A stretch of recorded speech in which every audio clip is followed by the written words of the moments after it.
शेरगढ़ किला 1819 में तामीर होने वाला किला। ज़्यादातर लोग मनसेरा को इसके सियाहती मकामात की वजह से जानते हैं, जिनमें काबिल ज़िक्र नारान खान, सैफुल मलूक, सीरी पाए और कई मशहूर मकामात हैं जो सियाहों की तवज्जो का मरकज़ हैं।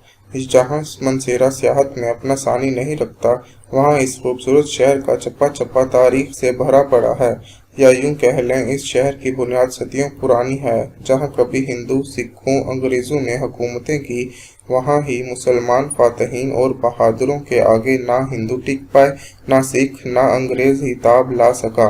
आज की पोस्ट भी एक ऐसे माजी की याद है जो हुकूमत बहादुरी के साथ कायम की गई, जहाँ कभी रियासत अम्ब के नवाबीन रहते थे।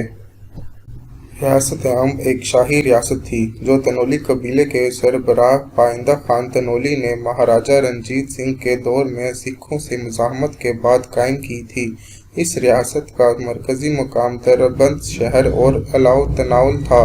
दरबंद शहर अब तरबेला डैम के गहरे पानियों में सो रहा है, मगर किला शेरगढ़ अब भी रियासत अम्ब की याद दिलाता है, जो रियासत का गुरमाई सदर मुकाम था।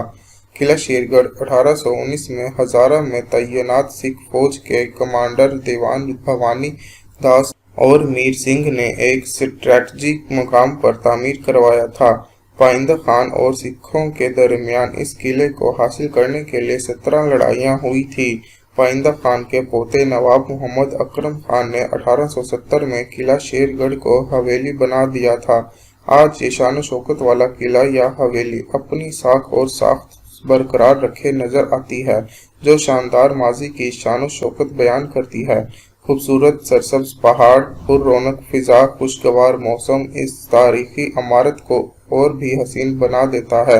लकड़ी पे हुई खूबसूरत फुलकारी, छतों पे हुआ इंतहाई दीद ज़ेब काम या दिल फरेब मंज़ारा पेश करता है।